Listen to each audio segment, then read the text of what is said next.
Siva media நண்பர்கள் அனைவருக்கும் வணக்கம். தமிழக வெற்றிக் கழகம், அதாவது நடிகர் விஜய் தொடங்கி இருக்கிற தமிழக வெற்றிக் கழகம் கட்சியினுடைய எதிர்காலம் இத்தோடு முடிஞ்சு போச்சு. இனி இந்த அணில் குஞ்சுகள் மேலே வர முடியாது, இது எல்லாமே தற்குறிகள் தான், தமிழ்நாட்டு அரசியலில் இவர்களால் வெற்றிகரமாக பயணிக்க முடியாது அப்படிங்கிற மாதிரியான பல விமர்சனங்கள் கடந்த ஒரு 10 நாள்களாகவே தமிழ்நாடு முழுவதும் பரபரப்பாக அரசியல் பார்வையாளர்கள் மட்டும் இல்லாமல் பொதுமக்கள் மத்தியிலும் பேசப்படுது.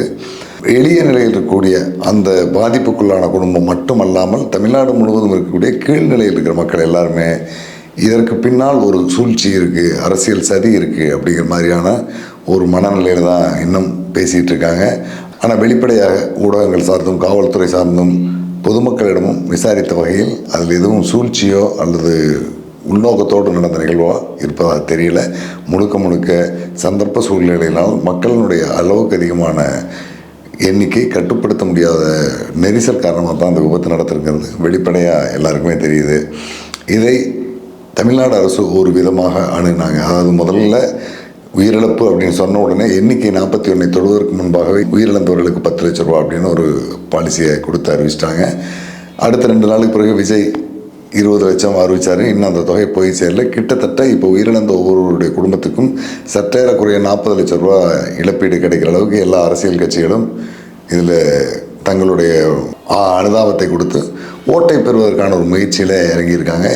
இதில் எல்லாமே அரசியல் இருக்குது அப்படிங்கிறது பார்வையாளர்கள் எல்லாருக்குமே தெரியும். யாரும் ஆதாயம் இல்லாமல் இதுக்கு உதவி செய்ய போகல, எல்லாருக்கும் ஒரு ஆதாயத்தோடு தான் போயிட்டுருக்காங்க. இந்த நிகழ்வு நடந்து கொண்டிருந்த அந்த நேரத்திலேயே சென்னை உயர்நீதிமன்றத்தின் மதுரை கிளையும் இந்த வழக்கை ஒரு சார்பை விசாரித்தது, சென்னை கிளையும் ஒரு சார்பு விசாரித்தது. ரெண்டுமே கடுமையான குற்றச்சாட்டுக்களை கூட்ட ஏற்பாட்டாளர்கள் மேலே வச்சாங்க. அரசனுடைய போக்கு ஓரளவுக்கு அதில் கண்டிக்கப்படாமல் சரியாக இருக்கிறதாக தான் பார்த்தது. இருந்தாலும் புகார்தாரர்களுடைய கோரிக்கையினுடைய அடிப்படையில் சிறப்பு விசாரணை குழு ஒன்று போட்டாங்க. அது வடக்கு மண்டல ஐஜி அஸ்ராக்கர் தலைமையிலான விசாரணை குழு. அந்த குழுவும் அடுத்த நாளே விசாரணையை துவங்கியது. இது எல்லாமே தமிழக அரசியல் சார்ந்திருக்கிற எல்லாரும் பார்த்துட்டு இருக்கிற விஷயம். இந்த விவகாரத்தினுடைய அடுத்தடுத்த கட்டத்தில் அடுத்த ஒரு 7 நாள்களுக்கு பிறகு முதல் சிக்கலை அதிமுக சந்திக்கும் அப்படின்னு எதிர்பார்க்கப்பட்டது. ஆமாம், அதிமுகவினுடைய பிரச்சார பயணம், அதனுடைய பொதுச் செயலாளர் எடப்பாடி பழனிசாமி இதே போல் மக்கள் சந்திப்பு நிகழ்ச்சிக்கு போயிட்டுருக்காரு. அந்த மக்கள் சந்திப்பு நிகழ்ச்சிகளுக்கு புது கட்டுப்பாடுகள் வந்தது.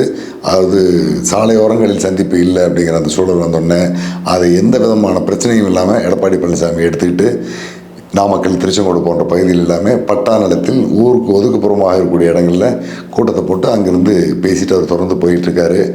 அதிமுகவினுடைய 2ஆம் கட்ட தலைவர்கள் பெரும்பாலானோர் விஜய்க்கு ஆதரவு கரம் நீட்டுகின்ற விதத்தில் தான் பேசினாங்க. பாரதிய ஜனதாவும் அந்த நோக்கத்தில் தான் அவருடைய செயல்பாடுகளும் பேச்சும் இருந்தது. இப்போ அது உறுதிப்படுத்தக்க வகையில் சென்னை உயர்நீதிமன்றத்தினுடைய தீர்ப்பு மற்றும் மதுரை உயர்நீதிமன்றத்தினுடைய தீர்ப்புக்கு எதிராக மேல்முறையீடு டெல்லிக்கு போயிருக்காங்க. டெல்லி உச்சநீதிமன்றத்தில் மேல்முறையீடு செய்யப்படும் போது தாவேகா கட்சியினுடைய பொதுச் செயலாளரும் மனு தாக்கல் பண்ணுறாரு. அதிமுக வழக்கறிஞர் பிரிவு சார்பாகவும் 2 பேருடைய பொது மனு தாக்கல் செய்யப்படுது. பாரதிய ஜனதாவும் பாதிக்கப்பட்டோர் தரப்பிலிருந்து மனு தாக்கல் பண்ணுறாங்க. கிட்டத்தட்ட ஒரு 5-6 மனுக்களை விசாரித்த உச்சநீதிமன்றம் இன்றைக்கு காலையில் ஒரு தீர்ப்பு சொல்லியிருக்கு. அந்த தீர்ப்பில் தமிழ்நாடு அரசு ஏற்கனவே போட்ட அந்த விசாரணை குழுவை ஒதுக்கி வச்சுட்டு சிபிஐனுடைய ஒரு விசாரணை குழு போட்டு அவங்க விசாரிக்கிட்டு இருக்காங்க. அதே மாதிரி சிபிஐனுடைய விசாரணையை சுப்ரீம் கோர்ட்டினுடைய ஓய்வு பெற்ற நீதிபதி அவர்களுடைய தலைமையிலான குழு கண்காணிக்கும் அப்படிங்கிற ஒரு உத்தரவை கொடுத்துருக்காங்க. இந்த உத்தரவில் தமிழ்நாட்டை சேர்ந்த 2 காவல்துறை அதிகாரிகள் அவங்க தமிழகத்தில் பிறக்காதவர்களாக இருக்கக்கூடிய 2 பேரை விசாரணை அதிகாரிகளாக வச்சு அந்த விசாரணை தொடங்கணும்னு சொல்லியிருக்காங்க. இதை பிஜேபியும் அதிமுகவும் விஜய் ஆதரவாளர்களும் வரவேற்றிருக்காங்க. வழக்கம் போலவே தமிழ்நாடு அரசு அதை எதிர்த்து மீண்டும் உச்சநீதிமன்றத்தில் முறையீடு செய்யும் அப்படின்னு ஒரு சார்பை எதிர்பார்க்குறாங்க. ஆனால் செய்வாங்களா செய்ய மாட்டாங்களாங்கிறது அடுத்தடுத்த ஒரு நாள்களில் தெரியும். வழக்கமாகவே இந்த சிபிஐ விசாரணை வேணும் அப்படிங்கிறது சமீப காலத்தில் மக்களை திசை திருப்பதற்காக அரசியல்வாதிகள் பயன்படுத்தக்கூடிய ஒரு அஸ்திரம். அதில் எந்த விதமான மாற்றம் கிடையாது. அதிமுக ஆளுங்கட்சியாக இருக்கும்போது எந்த பிரச்சனை நடந்தாலும் திமுக சிபிஐ விசாரணை கேட்கும். திமுக ஆளுங்கட்சியாக வந்தால் அதிமுக எல்லா பிரச்சனைக்கும் சிபிஐ விசாரணை கேட்பாங்க. அது என்னவோ இங்கே இருக்கிற போலீஸ் அதிகாரி எல்லாமே நேர்மையற்றவர்கள், திறமையற்றவர்கள், சிபிஐலேருந்து வந்திருக்கிறவங்க நேரடியாக வானத்திலேருந்து பிறந்து வந்தவங்க, அவங்க அதெல்லாம் விசாரித்து கண்டுபிடிச்சிருவாங்க அப்படிங்கிற மாதிரி ஒரு தோற்றத்தை ஏற்படுத்தினாலும் உண்மை அது அல்ல. இவங்க அரசியல் செய்வதற்கு, மக்கள் மத்தியில் தங்களுடைய பிரச்சனைகளை கொண்டு சேர்ப்பதற்கு ஒரு தளம் வேணும். அது எதுவாக இருந்தாலும் அந்த தளத்து மேலே ஏறி உட்காந்துட்டு பயணிக்கிறது அவங்களுடைய வழக்கம். இதே திராவிட முன்னேற்றக் கழகம் சென்னை உயர்நீதிமன்றம் நியமிக்கப்பட்ட ஒரு விசாரணை குழு, அதாவது எஸ்ஐடி, அந்த குழுவை வரவேற்குது, அதுக்கான உதவிகளை செய்யுது. அதாவது கரூரில் நடந்த கூட்ட நெரிசலில் 41 பேர் உயிரிழந்த விவகாரத்தை விசாரிக்கும் அஸ்ரா கார்கை மறுநாளே அந்த விசாரணைக்கு அனுப்புது. ஆனால் அதே நேரத்தில் சென்னை உயர்நீதிமன்றத்தின் மதுரை உயர்நீதிமன்ற கிளை ஒரு வழக்கை விசாரிக்குது. அந்த வழக்கு நாமக்கல் மாவட்டத்தில் தொடர்ந்து இளம் பெண்களிடம் கிட்னி பெறப்பட்டு அது சட்டவிரோதமாக பெரும் பணக்காரர்களுக்கு, குறிப்பாக திமுக ஆதரவு பெற்ற மருத்துவமனையின் மூலமாக சிறுநீரக மாற்று அறுவை சிகிச்சை செய்யப்பட்டிருக்குது. இதை பற்றிய குற்றச்சாட்டின் பேரில் இதை விசாரிக்கணும் அப்படின்னு சொல்லி சென்னை உயர்நீதிமன்றத்தின் மதுரை கிளை ஒரு சிறப்பு விசாரணை குழுவை போடுது. இந்த சிறப்பு விசாரணை குழுவுக்கு மதுரை மண்டல காவல்துறை தலைவர் பிரேமானந்த் சின்ஹா தலைமையிலான ஒரு குழு இருக்கும். பாதிக்கப்பட்ட பிரச்சனைக்குள்ளான அந்த மாவட்ட காவல்துறை கண்காணிப்பாளர்களும் இந்த குழுவோடு சேர்ந்து செயல்படலாம் அப்படின்னு உயர்நீதிமன்றம் போட்டிருந்த அந்த உத்தரவை எதிர்த்து திமுக அரசு மேல்முறையீடு செய்யுது. அதை ஏற்றுக்கொள்ள மாட்டோம்னு சொல்லுது. இது எந்த வகையில் நியாயம் என்று நம்மளால் புரிஞ்சுக்க முடியல. இதுதான் மக்களை முட்டாளாக்குவதற்கு எல்லா அரசியல்வாதிகளும் ஆளுக்கு ஒரு ஆயுதத்தை கையில் எடுத்துக்குவாங்க. இன்னும் சொல்லப்போனால் இந்த திமுக அதிமுக, அதிலும் அதிமுகவை காட்டிலும் திமுக ஆட்சி காலங்களில் பெரும்பாலும் இவர்களுடைய ஆதரவு பெற்ற வழக்கறிஞர்களுக்கு தெண்டத்துக்கு ஏதாவது ஒரு வகையில் அவங்களுக்கு ஃபீஸ் கொடுக்கணும் அப்படிங்கிறதுக்காகவே பல வழக்குகளை உயர்நீதிமன்றத்தில் எதிர்ப்பதும் உச்சநீதிமன்றத்தில் மேல்முறையீடு செய்வதும், உச்சநீதிமன்றம் இதெல்லாம் ஒரு கேஸாக கொண்டு வந்துருக்கீங்க போங்க ஏன்னு அடித்து துரத்துறதும் வழக்கமாக நடந்துகிட்டு இருக்குது. இவங்களுடைய வக்கீலுக்கு ஃபீஸ் கொடுக்கணும், அவங்களுக்கு டெல்லி போயிட்டு வர்றதுக்கான வழிச்செலவுகள், கட்சி வேலை, மற்ற சொந்த வேலைகள், வியாபாரம், இதுக்கெல்லாம் போயிட்டு வர்றதுக்கு அரசனுடைய பணத்தை பயன்படுத்தணும். இந்த நோக்கத்துக்காகவே தேவையில்லாமல் பல வழக்குகளுக்கு மேல்முறையீடு செய்யுதுங்கிறதை அரசு தொடர்ந்து செஞ்சிட்ருக்கு. இது ரெண்டு கட்சியுமே வித்தியாசம் கிடையாது, ரெண்டுலேயுமே இந்த நடந்துகிட்ருக்கு. பல இடங்களில் ஆளுங்கட்சிகள் ஒரு தரப்பை ஆதரிப்பதும் இன்னொரு தரப்பை எதிர்ப்பதுமான முரண்பாடான நிலைக்கு வருவாங்க. அதே மாதிரி முரண்பாடு இதுலேயும் வந்திருக்கு. உச்சநீதிமன்றத்தில் விஜய் தரப்பு, அதிமுக தரப்பு, பாஜக தரப்பு, இப்படி பலரும் மனு தாக்கல் செய்திருந்த இந்த சூழலில் திமுக ஆதரவு ஊடகங்கள் சிலது, அதாவது திமுகவுக்கு முழுக்க தூக்கி நடத்துறதுக்காகவே ஒரு ஊடக அணி இருக்குது. இந்த ஊடக அணி ஒரு செய்தியை முன்னிலைப்படுத்துகிறாங்க. அதாவது கரூரில் நடந்த கூட்ட நெரிசலில் உயிரிழந்த 41 குடும்பங்களை சேர்ந்த ஒரு சிலர் உச்சநீதிமன்றத்தில் மனு போட்டிருக்காங்க. அந்த மனு அவங்களுடைய சம்மதம் இல்லாமலே பெறப்பட்டு போடவிட்டது. அந்த மனுவை அந்த குடும்பத்தை சேர்ந்த வேற ஒருத்தர் போட்டார், அவர் அதிமுகவை சேர்ந்த ஒருத்தர் ஏமாற்றி வாங்கிட்டு போய் மனு போட்டார் அப்படிங்கிற மாதிரி சில செய்திகளை பரப்புனாங்க. திமுக எப்பவுமே ஒரு புத்திசாலித்தனமான ஆட்களை கொண்ட கட்சி அப்படின்னு நம்ம நினச்சிட்டு இருப்போம். அதெல்லாம் உண்மை கிடையாது. தாவேக்காவை எப்படி தற்குறின்னு சொல்கிறாங்களோ அதே மாதிரி தற்குறிகள் திமுகவோடு இருக்காங்க அப்படிங்கிறது இதில் உறுதியாயிருக்கு. ஏன்னா தற்குறிகள் இந்த கட்சியில் தான் இருக்கணும், இந்த கட்சியில் இருக்கக்கூடாதுலாம் யாரும் சொல்ல முடியாது. எல்லா இடத்துலையும் தற்குறிகள் இருப்பாங்க. அப்படி சில தற்குறிகள் ஒரு விஷயத்தை முன் வச்சாங்க. என்ன பார்த்தீங்கன்னா, கரூரில் இருக்கிற ஒருத்தருடைய நேர்காணல் எடுத்து போட்டு எனக்கு வேறு காரணத்துக்காக கையெழுத்து வாங்கினாங்க, இப்போ என்னுடைய பேரில் அஃபிடவிட் போட்டாங்க அப்படிங்கிற மாதிரியான ஒரு பிரச்சனையை கிளப்பி விட்டு இந்த அடிப்படையில் உச்சநீதிமன்றம் இந்த வழக்கில் தீர்ப்பு கொடுக்கக்கூடாது. ஏன்னா புகார்தாரரே தன்னுடைய அஃபிடவிட்டை ஏமாற்றி வாங்கிட்டு சொல்கிற சூழலில் இந்த வழக்கை எடுத்துக்கக்கூடாது அப்படிங்கிற ஒரு விவாதமெல்லாம் போச்சு. உள்ளபடியே கொஞ்சமாவது மண்டையில் அறிவு இருக்கிறவங்களாக இருந்தால் ஒரு விஷயத்தை யோசிச்சிருக்கணும். உயர்நீதிமன்றத்திலோ உச்சநீதிமன்றத்திலோ ஒருத்தருடைய அஃபிடவிட் தாக்கல் செய்யும்போது அவங்கள புளிய மரத்துக்கடியில் உட்கார வச்சு பத்திரத்தில் கையெழுத்துலாம் வாங்கிட்டு வர முடியாது. ஒரு நோட்டரி பப்ளிக் முன்னால் கையெழுத்து போட்டிருக்கணும். அல்லது சென்னையிலேயோ அல்லது டெல்லியிலேயோ அந்த நபர் ஆஜராகக்கூடிய வக்கீலை கையெழுத்து போடுற மாதிரி இருந்தால் அவர் முன்னால் இந்த இடத்தில் இந்த நாளில் போடப்பட்டதுங்கிறத உறுதிமொழி படிவத்தோடு தான் போட முடியும். இவங்க கரூரில் இருந்தோ காங்கேயத்தில் இருந்தோ திருப்பூரில் இருந்தோ எங்கிருந்து போட்டிருந்தாலும் வக்காலத்து போடும்போது அந்த வக்காலத்து என் முன்னால் பெறப்பட்டதுன்னு ஒரு நோட்டரி பப்ளிக் முன்னால் தான் வாங்கியிருப்பாங்க. அந்த நோட்டரி பப்ளிக் தான் அத்தாரிட்டி. அந்த நோட்டரி பப்ளிக் முன்னால் கையெழுத்து போட்டுட்டு நான் இதுக்கு போடல அதுக்கு போடல நான் ஏமாற்றி வாங்கிட்டேன்னு சொன்னான்னா இந்த சொன்னவன் தான் குற்றவாளியாவா சட்டத்தின்படி? இந்த அடிப்படை புரிதல் கூட இல்லாமல் தாவேக்காவை தற்கொலைன்னு சில திமுக தற்கொலைகளும் சொல்லிக்கிட்டு இருக்காங்க. இந்த விவரத்தை கூட புரிதல் இல்லாத பலரும் தன்னுடைய முகநூல் பகுதிகளில் பலருக்கும் பரப்பிக்கிட்டு இருக்காங்க. அப்படி எதுவும் செஞ்சிட முடியாது. ஏன்னா கையெழுத்து போட்ட ஒருத்தன் பின்னாளில் எதற்கு வேண்டுமானாலும் மாற்றி பேசலாம். அப்படி பேசப்பட்டதாகத்தான் இந்த வழக்கையும் நீதிமன்றம் கவனிக்குமே தவிர இவரை ஏமாற்றி கையெழுத்து வாங்கிட்டு வந்துட்டாங்கன்ட்டு நீதிமன்றம் அந்த நோக்கத்தில் இதை பார்க்காது. அதை கடந்து தான் இன்றைக்கி அந்த தீர்ப்பு வந்திருக்கு. இந்த விவகாரத்திலும் திமுக அளவுக்கு அதிகமான ஆர்வத்தை காட்டி ஒரு கெட்ட பேரை வாங்கிட்டு தான் நம்ம சொல்ல வேண்டியதாக இருக்குது. இப்போது பலரும் கவனிக்கத்தக்க ஒரு விஷயமா சொல்லக்கூடியதுன்னு பார்த்தீங்கன்னா சிபிஐ விசாரணை. இந்த சிபிஐ விசாரணை அப்படிங்கிறது ஏமாற்று வேலைகள் ஒன்று தான் அப்படிங்கிறது எல்லாத்துக்கும் தெரியும். சிபிஐயில் இருக்கிறவங்களும் இங்கே இருக்கிற காவல்துறையை போல் செயல்பட்டவங்க தான். என்ன வேறு மாநிலத்துக்காரங்களாக இருப்பாங்க. அவங்களுக்கு இருக்கிற அடிப்படையான இன்னொரு பிரச்சனை என்ன பார்த்திங்கன்னா, நம்ம மக்களுடைய பண்பாடு, கலாச்சாரம், மொழி, அந்த பகுதியில் வட்டார வழக்கில் இருக்கக்கூடிய சொல், இடம், இது எதுவுமே புரியாது. வெளிமாநிலத்திலிருந்து வர அதிகாரி விசாரித்தாங்கன்னா எக்கச்சக்கமான குழப்பங்கள் வரும். ஏற்கனவே சிபிஐ விசாரித்த பல வழக்குகளில் அனுபவப்பட்டவங்க சொல்கிற செய்தியை தான். உள்ளபடியே தமிழ்நாட்டை சேர்ந்தவங்க தான் இருப்பாங்க, கொஞ்சம் பேர் வெளிமாநிலத்திலிருந்து வர்றவங்களாக இருப்பாங்க. அவங்க விசாரிப்பதன் மூலம் மட்டும் இதில் ஒரு புது உண்மை வருவதற்கான வாய்ப்பில்லை, அதற்கான முகாந்திரமும் இல்லை. ஆனால் இது மாநிலங்களினுடைய உரிமையில் தலையிடக்கூடிய ஒரு செய்தியாக ஒரு சாரார் கருத்து சொல்கிறாங்க. அதை நம்ம உண்மையிலேயே ஒத்துக்கொண்டு தான் ஆக வேண்டும். ஏன்னா உள்ளூர் போலீஸ் சரியில்லை, சிபிசிஐடி வேணுங்கிறதும், சிபிசிஐடி சரியில்லை, சிபிஐ வேணுங்கிறதும் இது ஒரு வகையான ஏமாற்று வேலைகளாக போயிட்டுருக்குது. இது சாதாரண நிலையிலிருந்து அரசினுடைய உயர்நிலை அதிகாரிகள் வரைக்கும் இந்த மனநிலைக்கு வந்துட்டாங்க. உள்ளூரில் இருக்கக்கூடிய காவல்துறை அமைப்பை சரியாக விசாரிக்கணும் அப்படிங்கிற நம்பிக்கையை மாநில அரசு மக்களுக்கு பெற்றுக் கொடுக்க வேண்டும். அப்படி இல்லைன்னா இவங்க ஆட்சி நடத்துறதுல ஒரு அர்த்தம் இல்லாத மாதிரி தான் சூழல் இருக்குது. இதை விடவும் சிறந்ததாக அவங்களுடைய விசாரணை இருக்கும் அப்படிங்கிற அந்த நம்பிக்கை முதல்ல தகர்க்கணும். எல்லாமே சரியாக தான் இருக்கும், சரியாக விசாரித்தா போதும் அப்படிங்கிற மனநிலைக்கான மாற்றத்தை மாநில அரசு கொண்டு வர முயற்சி பண்ணணும்.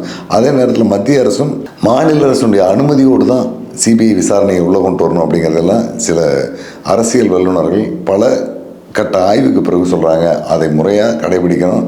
இதே முதலமைச்சர் கோவில் காவலர் அஜித்குமார் கொல்லப்பட்ட வழக்கில் உடனடியாக சிபிஐக்கு மாற்றி உத்தரவிட்டார். ஆனால் இந்த வழக்கை அதை மாற்றுறதுக்கு அவர் ஆர்வம் காட்டலை அப்படிங்கிறது எல்லாமே அரசியல் உள்நோக்கத்தோடு தான் பார்க்கப்படுது. இது எல்லாத்துக்கும் பிறகும் இன்றைக்கி நடந்திருக்கிற முக்கியமான தீர்ப்பு விஜய் தலைமையிலான அந்த தாவேகா கட்சியினரை ஒரு உற்சாகத்துக்கு கொண்டு வந்திருக்குது.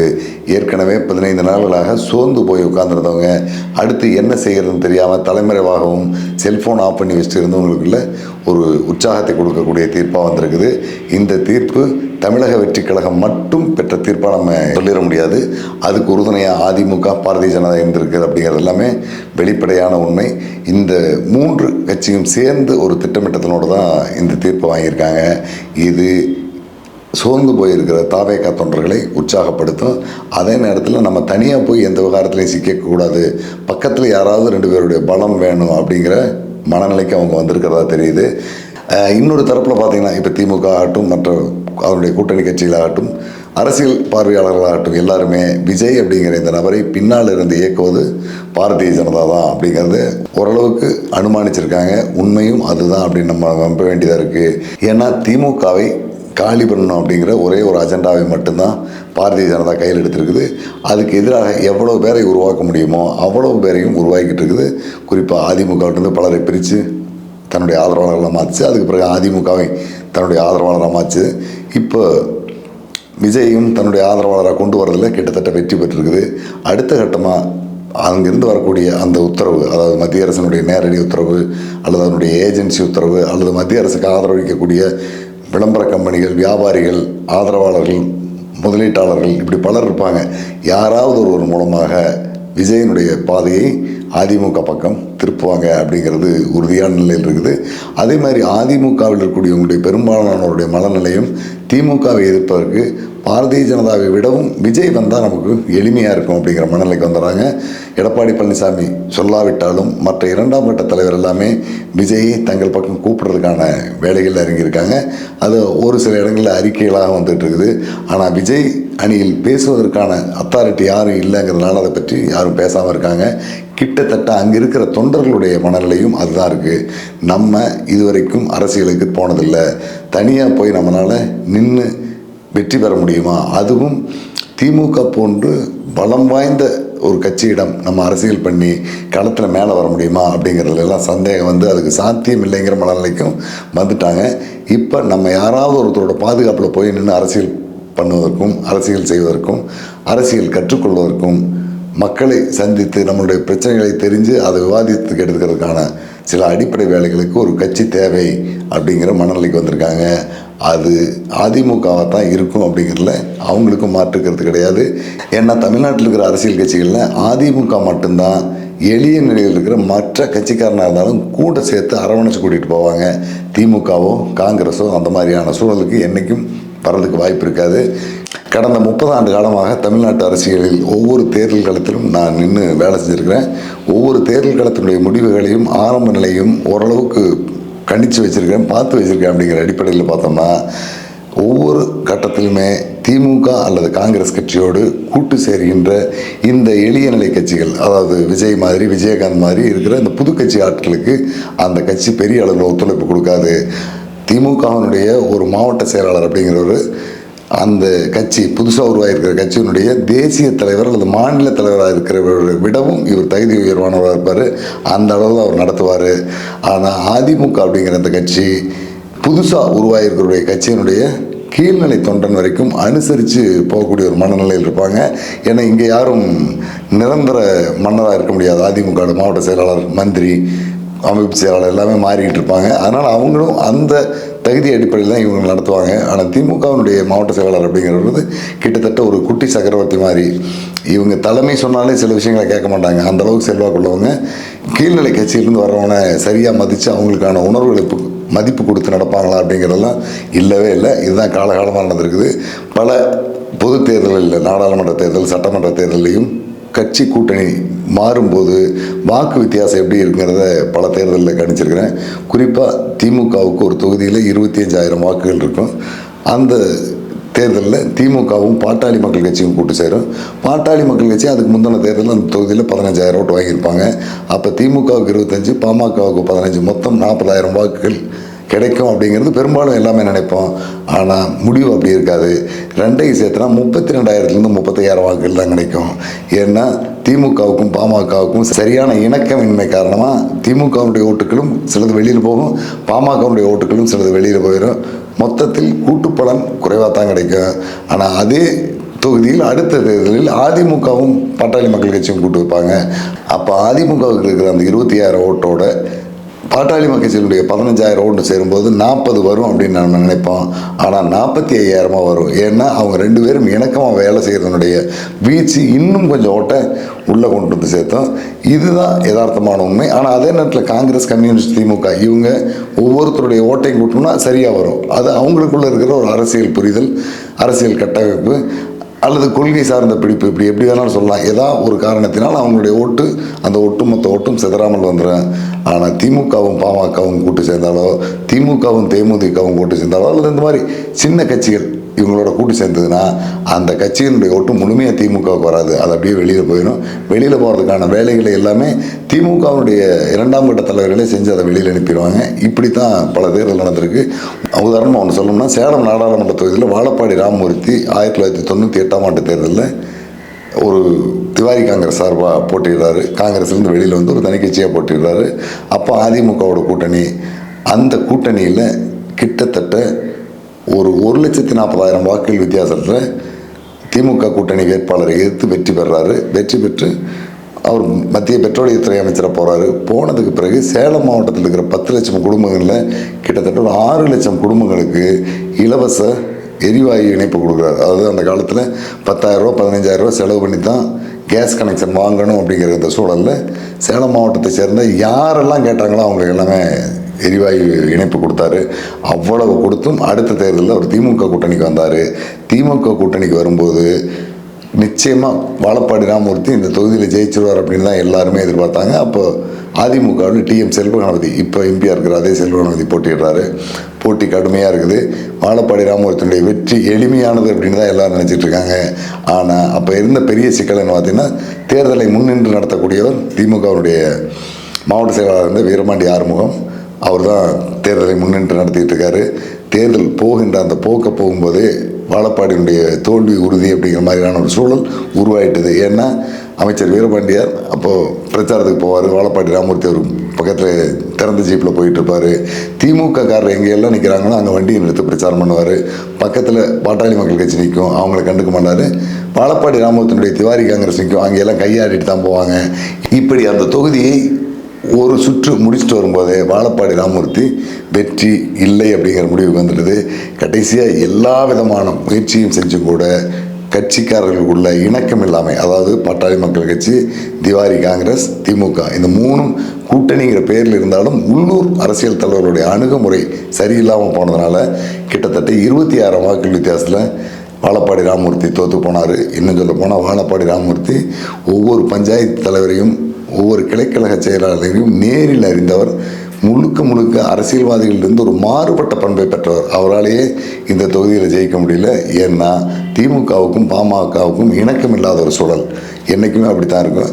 இப்படி தான் திமுக தன்னுடைய கூட்டணி கட்சிகளை எப்படி இணக்கமாக வச்சுருப்பாங்கிறது பலர் தெரிஞ்ச உண்மைதான். ஆனால் அதிமுகவில் இப்படி இருக்காது.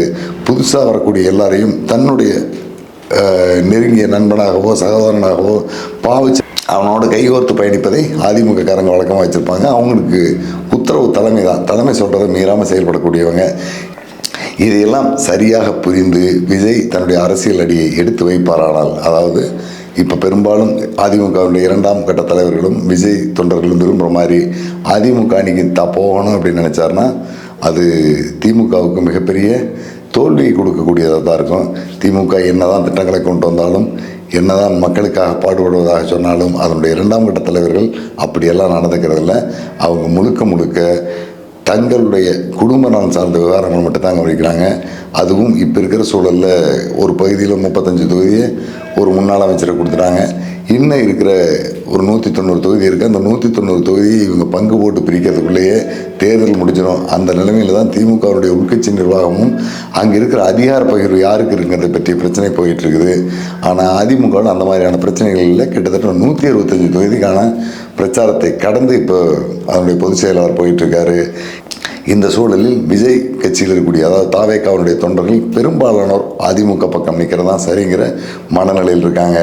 இதை புரிஞ்சு விஜய் நகர்ந்தாரானால் நிச்சயமாக தாவேகாவுக்கு ஒரு எதிர்காலம் இருக்குது. அப்படி இல்லை, நான் தனித்து தான் நிற்பேன், எங்கள் ஏஜென்சி சொல்கிறது தான் கேட்பேன் அப்படிங்கிற மாதிரி நின்னார்னா அவருடைய முடிவை அவரே தேடிக்கிறார் அப்படின்னு தான் பொருள். என்ன நடக்குதுங்கிறத அடுத்த 1-2 நாட்களில் பார்ப்போம். அடுத்த வீடியோவில் சந்திப்போம். நன்றி, வணக்கம்.